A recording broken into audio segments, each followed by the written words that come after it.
एक देखो सुंदर दृष्टांत आता।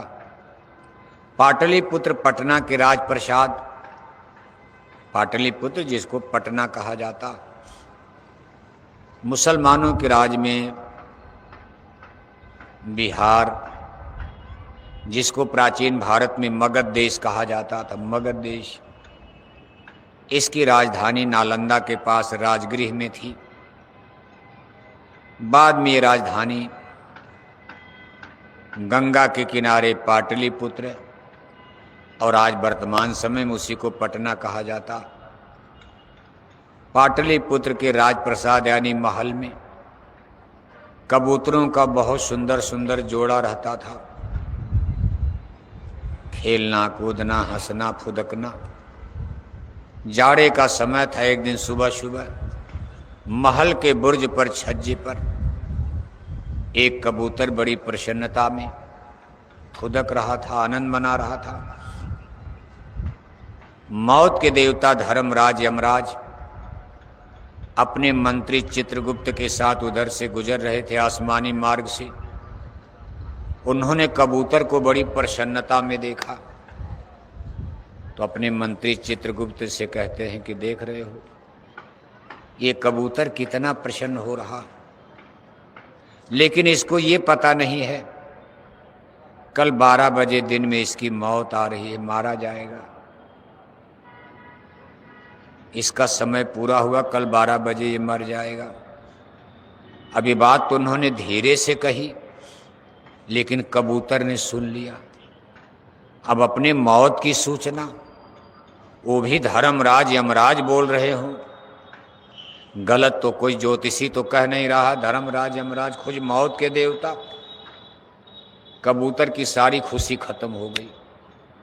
वो जमीन पर ऐसे मूर्छित पड़ गया, अरे कल हमको मर जाना। सही बात है, अब किसी को पता चल जाए कि कल हमको मरना है तो बेचारा 4 घंटा पहले ही चिंता में मर जाए। कोई मरना तो चाहता नहीं।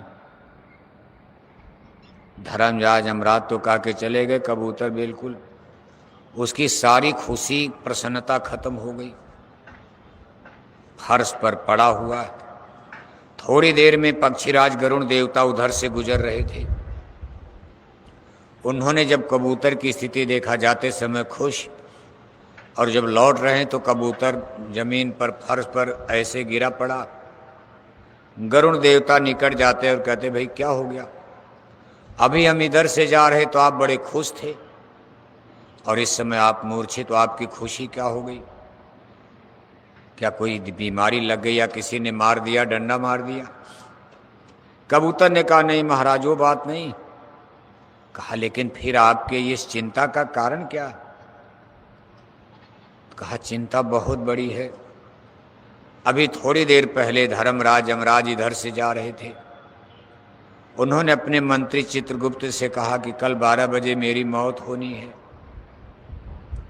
अब कल मैं मर जाऊंगा, सारा संसार वृथा बेकार हो गया। गरुण देवता ने कहा चिंता क्यों करते हो, जब पता चल गया समय का, इस समय को टाला जा सकता? अगर कल 12 बजे तक आपको बचा लिया जाए तो धर्मराज यमराज को आपके मौत के लिए दूसरा समय खोजना पड़ेगा। आप कुछ दिन के लिए तो बची जाओगे, कल का मुहूर्त टाल दिया जाए। कबूतर ने कहा महाराज लेकिन ये होगा कैसे, हमको बचाया कैसे जाए? गरुण देवता ने कहा चिंता मत करो, मैं आपको ऐसे स्थान पर पहुंचा दूंगा कि धर्मराज यमराज के फरिश्ते, उनके दूत, उनके सिपाही, वो तो पाटलिपुत्र पटना में आपको लेने आएंगे। हम आपको ऐसी जगह छिपा देंगे, वो लोग खोजते रह जाएंगे, तब तक 12 पार हो जाएगा, 1-2 बज जाएगा। इसके बाद आपके मौत के लिए दूसरा कानून समय निश्चित करना पड़ेगा। कबूतर ने कहा महाराज एवं वस्तु। गरुण देवता ने कबूतर को अपने पंजे में पकड़ा और लेकर उत्तराखंड यानी हिमालय की तरफ उड़ गए। पाटलिपुत्र पटना के उत्तर दिशा में, बिहार के उत्तर दिशा में हिमालय की पहाड़ियां आती हैं, जिसमें आज नेपाल बसा हुआ है। और जाकर घनघोर हिमालय की पहाड़ियों में एक घनघोर कंदरा गुफा में बिल्कुल अंधेरा था, उसी में कबूतर को उन्होंने छिपा दिया और कहने लगे देखो अब थोड़ी देर में भोर हो जाएगा, आप इसी में आराम से रहो और हम चलते हैं धर्मराज यमराज के दरबार में, उनको बहलाएंगे फुसलाएंगे बातों में उलझाएंगे, तब तक तो 12 बज ही जाएगा, आपका काम फिट। कबूतर को छिपा करके गरुण देवता धर्मराज यमराज के दरबार में पहुंचे। धर्मराज यमराज ने कहा पक्षीराज, आज आपका इतनी जल्दी कैसे आना हो गया? अब जाते जाते उनको 12 बज चुका था। गरुण देवता ने कहा महाराज, कल पाटलिपुत्र पटना के महल में आप लोग जो कबूतर देख कर आए थे उसकी जन्म कुंडली देखकर बताओ कि उसके जन्म मरण के बारे में क्या लिखा हुआ है। धर्मराज यमराज ने मंत्री चित्रगुप्त को बुलाया, कहा देखो भाई ये पक्षीराज गरुण देवता हैं, जो कबूतर हम लोग कल देख कर आए थे ये उसके जन्म मरण के बारे में जानना चाहते, इनको बताओ आप। जब मंत्री चित्रगुप्त ने कबूतर के जन्म कुंडली का पन्ना खोला तो उसमें 12 बजकर कुछ मिनट हो रहा था।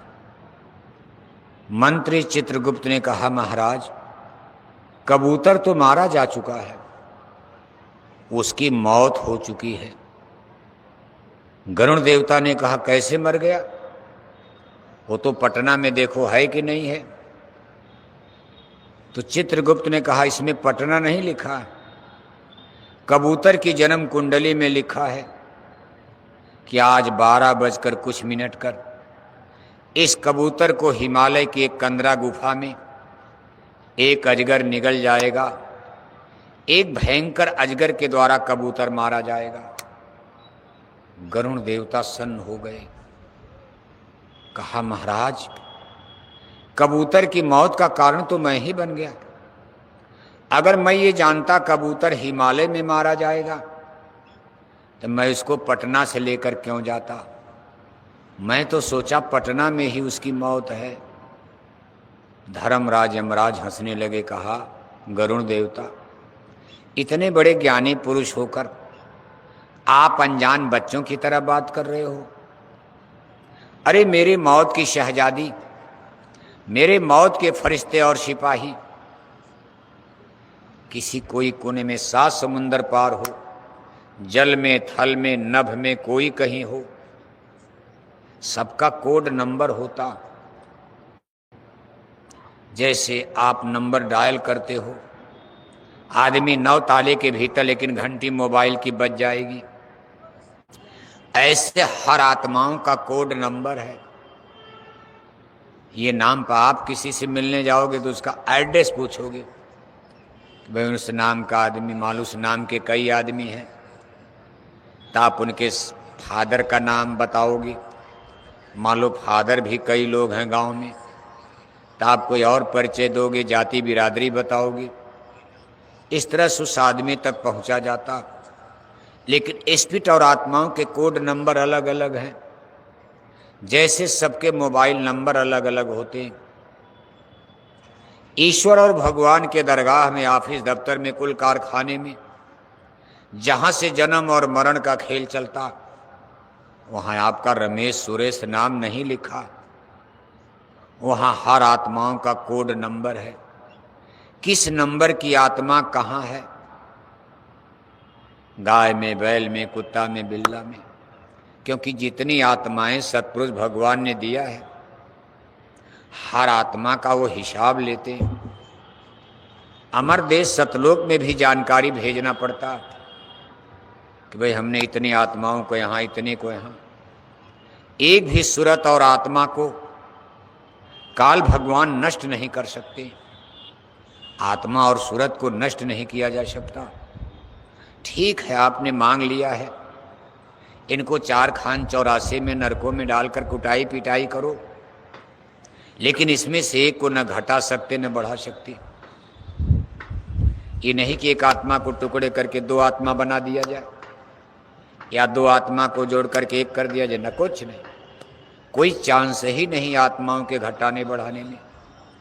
और सतपुरुष भगवान के दरबार में जितनी सुरतें यहां भेजी गई सबका लेखा जोखा तैयार। इतना बड़ा सृष्टि का कुल कारखाना चल रहा, इसलिए कहीं भी भाग कर जाओ मौत से नहीं बच सकते हो। इसलिए मौत से आप बेपरवाह, कोई डरने वाली बातें नहीं। जिस दिन जाना है,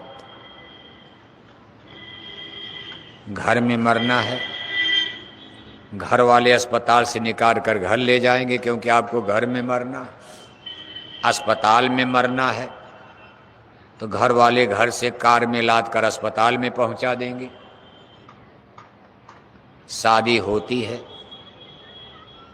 दहेज में कार मोटरसाइकिल मिली, घर पर बहु भोज है, फंक्शन हो रहा, मिठाई पूरी बन रही, बच्चा कहता है भाई चलो अभी बाजार से 2 मिनट में लौटते हैं, जो मोटरसाइकिल दहेज में मिली उसी को लेकर। अभी देखो शादी हुई बहू का मुंह भी नहीं देखा और सोचता 2 मिनट में बाजार से आ जाएंगे, लेकिन सामने मौत खड़ी है, एक्सीडेंट हो जाता। दहेज में मिली कार मोटरसाइकिल ही मौत का कारण बन गई। कोई नहीं जानता, न जाने कहाँ मौत आएगी कब। इसलिए साधु को, सत्संगी को इससे चिंता को छोड़ देना चाहिए। एक ही दिन मरना है और जिस दिन मरना कोई बचा नहीं पाएगा, और जब तक नहीं मरना है कोई मार नहीं पाएगा। बस ट्रांसफर होता रहेगा, वहीं आपको पहुंचा दिया जाएगा। जहां मरना है, जहां मौत निश्चित है, उस समय आप वहीं रहोगे। बिजली से मरना है, भी नदी के किनारे मरना, वहां पहुंच जाओगे। कुल मिलाकर के ये सब हानि लाभ जीवन मरण जस अब जस विधिहात, जन्म और मरण ये विधि लेख में है। इस पर हमारा आपका कोई जोर नहीं चल सकता। वैसे मनुष्य ने भगवान से प्रार्थना किया कि आप हमको इतना बड़ा अधिकार दे रहे हो, फ्री विल, फ्रीडम, आज़ादी, इंटेलेक्चुअल डेवलप, स्पिरिचुअल डेवलप, बड़े भाग मानुष तन पावा। हम बौद्धिक विकास करके इंजीनियर, डॉक्टर बनेंगे, इतनी बड़ी डिग्री लेंगे, इतने बड़े बड़े ज्ञानी विज्ञानी बनेंगे। गाय बैल कुत्ता बिल्ला को अधिकार नहीं दिया, लेकिन मनुष्य को उन्होंने अधिकार दे दिया। कहा इंजीनियर बन जाना, डॉक्टर बन जाना, तोप बना लेना, परमाणु बम बना लेना, जहाज बना लेना, हेलीकॉप्टर बना लेना। आदमी ने कहा जन्म मरण का अधिकार भी हमको दे दीजिए, हम अपनी इच्छानुसार जन्मेंगे, इच्छानुसार मरेंगे। पर भगवान ने कहा ना ना ना ना, इतना बड़ा अधिकार हम नहीं दे सकते। इतने अधिकार में कभी कभी रावण और दुर्योधन पैदा हो जाते हैं।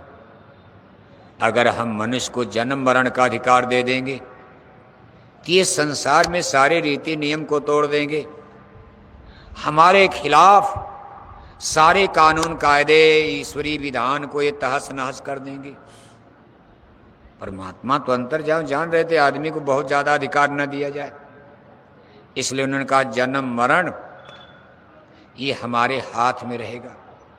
इसी से तो हम रावण को कंट्रोल करेंगे, इसी से दुर्योधन को कंट्रोल करेंगे, इसी से हम अधर्मी पापी अहंकारियों को कंट्रोल करेंगे। इनके गरूर गुमान घमंड को मौत के कानून से ही तोड़ेंगे। अगर इनको हमने पूरा अधिकार दे दिया, एक कंट्रोल में आएंगे। पीलवान हाथी, पीलवान के पास अंकुश होता, हाथी मतवाला है, कंट्रोल करता, और वही अंकुश ना हो तो हाथी किसी कितने की जान ले लेगा। इसलिए मौत का अंकुश, इसी से इंसान मजबूर हो जाता। बाकी आज का इंसान किसी की सुनने वाला। आज आप इन पढ़े लिखे लोगों से बात करो, थोड़ा मालूम मास्टर ही बन गए, इंजीनियर बन गए, डॉक्टर बन गए, इनसे बात करो, धर्म कर्म आत्मा परमात्मा की बात करो, तो ये पढ़े लिखे इंटेलेक्चुअल पर्सन इतने अहंकार घमंड की भाषा बोलते कि मालूम पड़ता है कि देवी देवता भगवान को इन्होंने ही बनाया, इनको भगवान ने नहीं बनाया। मालूम पड़ता है इन पढ़े लिखे लोगों ने ही भगवान को बना के रख दिया।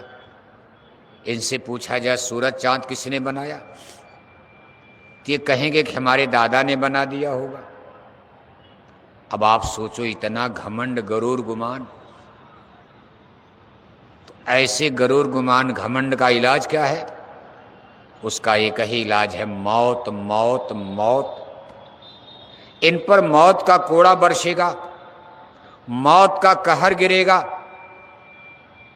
तब इनकी अकल बुद्धि अपने आप ठीक। बाकी ये मानने वाले, रावण पर मौत का कोड़ा गिरा, कौरवों पर मौत का कोड़ा गिरा, बड़े बड़े जालिम बादशाह जो करोड़ों की मौतों का कारण, लाखों को मार डाला, बच्चे मार डाला, बच्चियां मार डाला राजपाट के लिए, उनको भी ईश्वर ने मौत के कोड़े से कंट्रोल में कहा तुम भी चलो। उनको भी समय आने पर मरवाया, कटाया, और वो लोग भी छोड़ करके चले गए। इस जन्म मरण के देश में मौत, जन्म और मौत, मौत ईश्वर के विधान में कॉन्स्टिट्यूशन ऑफ गॉड, ये ईश्वर का ऐसा कोड़ा है, डंडा है। मौत की बात जब सामने आती है तो बड़े बड़े जालिम बादशाह कांप जाते हैं और सब लोग उसमें हार जाते हैं। कितनो बड़ी मलट्टी हो, कितनो बड़ा ज्ञानी विज्ञानी हो, जिस दिन मौत की शहजादी सामने आती है सब लोग सरेंडर हो जाते हैं। एक राजा था, एक रानी, और मर गए राजा, मर गए रानी, हो गई खत्म, सबके किस्से कहानी खत्म हो गए। इसलिए परमार्थी जीव जो नामदानी और सत्संगी संतों महापुरुषों के स्पिरिचुअल आध्यात्मिक ज्ञान विद्या बोध को सुनते हैं, पढ़ते हैं, समझते हैं, वो मौत की बात पर ज़्यादा तवज्जो ही नहीं देते हैं, ज़्यादा घबराते नहीं। जो होना है मौत तो निश्चित प्रक्रिया, आपको हमको सबको एक दिन चलना है। मौत से डरत रहो दिन रात, ये डरने का मतलब अपना काम जल्दी जल्दी कर लो, आत्मा के कल्याण के लिए जल्दी जल्दी कमाई कर लो, क्योंकि मौत आ रही है। अरे मूढ़ सोचो, ये मौत आ रही है। महापुरुष कहते कुछ तो बुद्धि लगाओ, मौत आए, एक एक दिन मौत आ रही, एक एक दिन आगे आप मौत की तरफ बढ़ रहे हो। उम्र बढ़ नहीं रही, घट रही है। जिस दिन आपका जन्म हुआ उस दिन आपकी उम्र सबसे ज़्यादा थी, एक दिन बीत गया, एक दिन उम्र कम हो गई। लोग कहते नहीं नहीं, बच्चा 25 साल का हो गया, शायद उम्र हो गई ना, 25 साल उसकी घट गई। अगर उसको 100 बरस जीना है और आज उसकी उम्र 25 साल हो गई तो 75 बरस ही अब जिंदा रहेगा। 50 साल उम्र हो गई तो अब 50 बरस माइनस कर दो आप। एक एक पल, एक एक दिन हम लोग मौत की तरफ बढ़ रहे हैं। सबसे ज़्यादा उम्र उसी दिन थी जिस दिन आपका माँ के गर्भ से जन्म हुआ। इसलिए जन्म मरण का आदेश विचित्र है। हम लोग बड़ी बुरी दशा में, इसीलिए कहा कि पहला बंधन पड़ा देह का, दोसर तिरिया जान, तीसर बंधन पुत्र का जानो, चौथा नातीमान। कैसे माया तरकीब से फंसाती है। एक तो शरीर का बंधन डाल दिया, हम लोग फंसे। बचपन बीता हंसते खेलते पढ़ते लिखते, तब तक किसी को पकड़कर शादी हो गई। अब खुशी होती, भाई लोग कहते हैं हम हस्बैंड हो गए। अभी तक तो बच्चा बच्ची थे, टट्टी पेशाब का ज्ञान नहीं। माँ की गोद में टट्टी करते थे, चारपाई पर टट्टी कर दिया, चारपाई बिस्तर पर पेशाब कर दिया। माताएं किचन में रोटी बना रही, बच्चा बच्ची वहीं टट्टी कर देते। लेकिन माताएं डंडा नहीं मारती, जानती बच्चा अबोध अज्ञान अवस्था इसको कहते। जिस दिन जन्म हुआ उस दिन सब लोग अबोध अज्ञान अवस्था, शिशु अवस्था में थे। कुछ नहीं, टट्टी पेशाब का भी ज्ञान नहीं। अब 20-25 साल उम्र हो गई तो थोड़ा ज्ञानी, चेतना आ गई, सूरत की धार नीचे उतरी। इसने मन बुद्धि चित्त और इंद्रिय दरवाजों पर अपनी कार्रवाई शुरू कर। आंखों में चेतना ही देखने लगे, कान में चेतना आई सुनने लगे, जबान पर आई चेतना बोलने लगे। जैसे बिजली की तार फैलता है, जहाँ जहाँ बिजली जाएगी मशीन काम करेगी। ब्रेन माइंड दिमाग पर चेतना आ गई। हिंदी अंग्रेजी ज्योग्राफी हिस्ट्री पढ़ने लगे। 20-25 साल उम्र हो गई, पढ़ाई लिखाई बंद, कहा चलो शादी हो जाए। अब वो खुशी मनाई जाएगी, भाई हम हस्बैंड हो गए, पति हो गए, लड्डू खाओ।